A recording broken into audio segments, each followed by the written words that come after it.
everyone. I've got 4 quick cards to share today and some spring card inspiration with the butterfly theme. Have you got butterflies?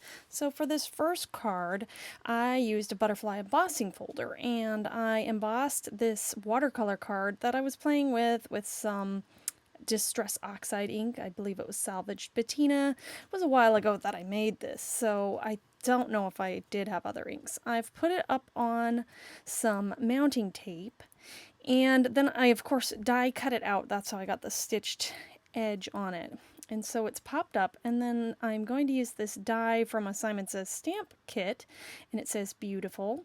And for this card, I'm just using the word, not the outline that came in the kit also.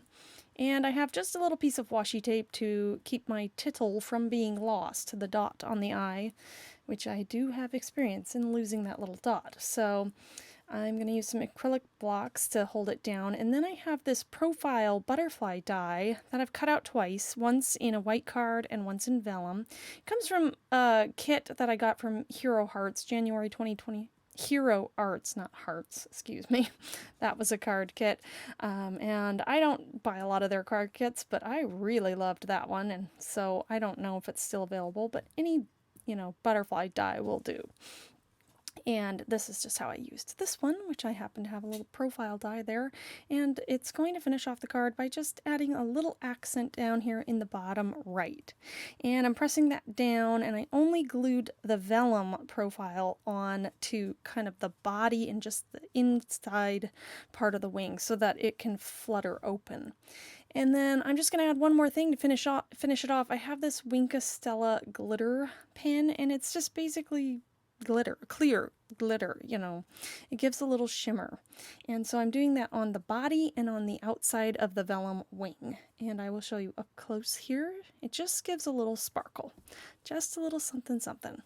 So for the second card, you might recognize that frame is I strategically cut the die when I cut it, and that way I'd have a frame also from that same watercolor card panel. I think the watercolor was like the Tim Holtz watercolor mixed media card, so it was already in A2 size.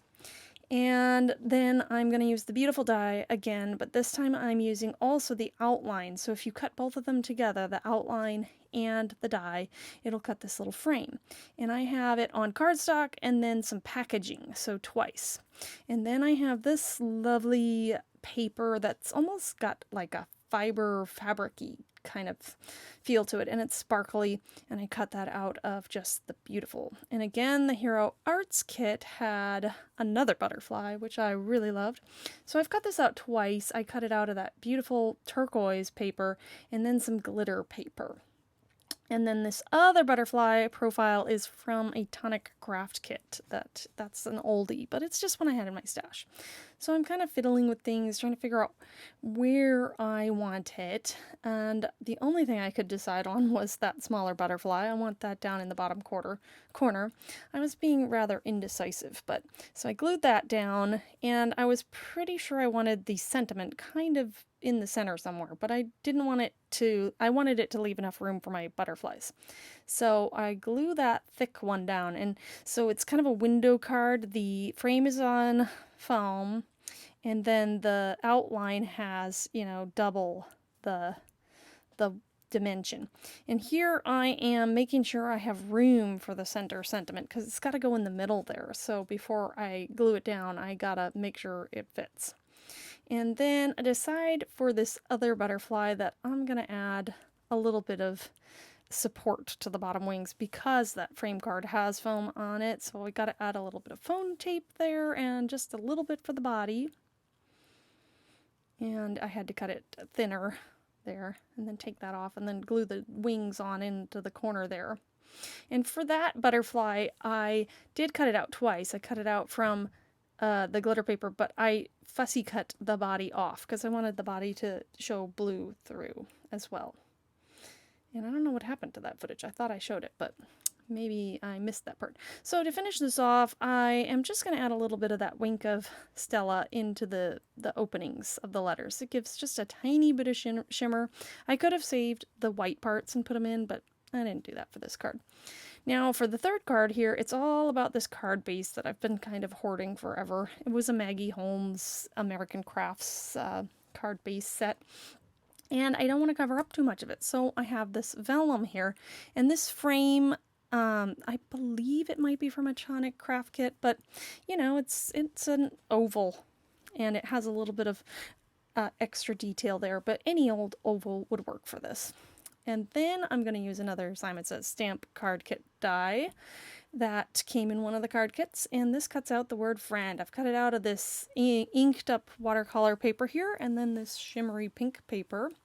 So I've cut it out twice. And this is a fiddly die, but it really does double duty, you know. And so I get 2 sentiments out of cutting it twice, you know, and then you can mix and match. And so here's the second one with the other pieces put together, and this footage here is just to show you how I did that. And I'm just going to show you like the F and the R because, you know, otherwise it'll take way too long. But I cut it out of some packaging, like card lightweight chipboard stuff first, and that's kind of my base, and it gives my sentiment some dimension as well.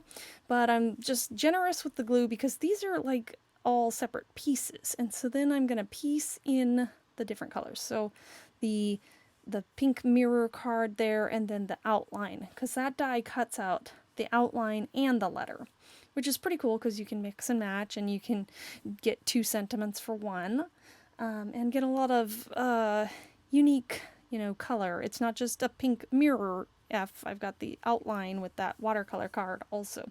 And for the ones that have, you know, the D and the R that have like the little opening there, you could just leave white space, but I'm showing you how I did it. I pieced in the tiny pieces. I had to look for that little tiny part of the R. So the tray I'm using really helps so I don't lose anything. That's another important part with those little fiddly dies, is not losing a little part. I mean, you can always, if you have more paper, you can cut it out again, but who wants to do another step? So here is how the R turns out. And that makes my second sentiment. And we'll come back to that one later. For this one, I have this word, friend, and my lovely craft room tool, the Glad Press and Seal, will help me to transfer it easily onto my vellum and onto my card. Now, the Glad Press and Seal sometimes leaves a little bit of residue on mirror card stock, so I was pressing very carefully onto the watercolor portions only. I mean, you can use a rubber, like a adhesive eraser, to get it off also, but it's just another step. And so I just was not pressing the press and seal down on the mirror, the pink part, if I could help it. And I know that from experience, you know, because I've had like a gold glitter or gold mirror card, and it had this weird residue from the press and seal. So that's how it turns out. It says friend in the middle there. I'm going to finish off the card with these butterfly dies, which I believe they all were from a Tonic craft kit. I used to get a Tonic craft kit.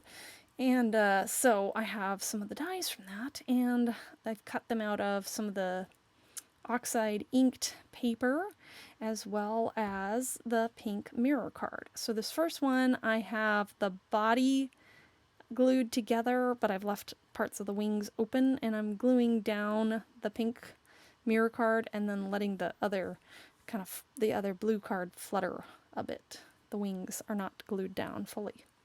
Then I'm going to place this pink butterfly down here and then just offset the other butterfly. And I have a little scrap towel there because, man, am I messy with glue. And when you get it onto the mirror card, it's not so forgiving because it shows up really well. And so it's good to have a little towel to kind of buff it off. And that is the third card. The fourth card is going to use the other sentiment. I'm just starting with a light blue card base, and I had this vellum paper, which I had a hard time using because I loved it so much. And then I have a scrap of embossed Swiss dot white card, so I'm going to place that in roughly the center here so that I still have a good ½ inch of the butterfly vellum paper peeking out on either side. And then I'm going to glue down just where the white is so that you can't see my adhesive through that lovely butterfly vellum paper. And that is my favorite part of the card, was that vellum, and I managed to eventually use it. This die also came from the Tonic craft kit, and I cut it out of that kind of watercolor oxide inked paper. And I'm using my Glad press and seal again to get my letters on. This is my second attempt because I messed it up the first time. So I'm doing it backwards and upside down. But if you end up doing it that way, it's just really important to make sure you spelled everything right. You know, just give it a look before you glue it on. So I was making sure everything looked all right from the other direction. But that's one of the nice things I like about the Glad press and seal, is you can see through it. So you can kind of check it. And here I'm pressing it down, and I didn't wait too long. I didn't wait long enough for the glue to dry, but the other nice thing is I can kind of straighten them out, because I can't do it perfect. But it's a handmade card, so it's okay if it's a little crooked, but it would drive me nuts if it was a lot crooked, you know. So for the butterfly, I am just gonna glue down, again, just the body and part of the wing, and I'm showing you here where my liquid glue is, and then I can press it down. And I'm almost finished here with the fourth card, but yeah, we got to get that down. I could have stopped here. Pretty simple. That's how it looks. I just wanted to put one more butterfly on, I guess, and so I found this, excuse me, knocking my microphone there, but I found this little butterfly that I'd already cut out, and again, it's a Tonic craft kit butterfly, and I'm going to put him down in the bottom right, and that will finish off the fourth card, and I'll bring in all 4 cards again for you just to have a quick look, and I hope you like seeing them. I hope it gets you inspired. I have a lot of butterflies, and, well, I love butterflies. I mean, think of the name of my channel. Yeah. But I've been waiting to put this video out for a long time. Thanks for watching. Have a wonderful, creative day. Bye!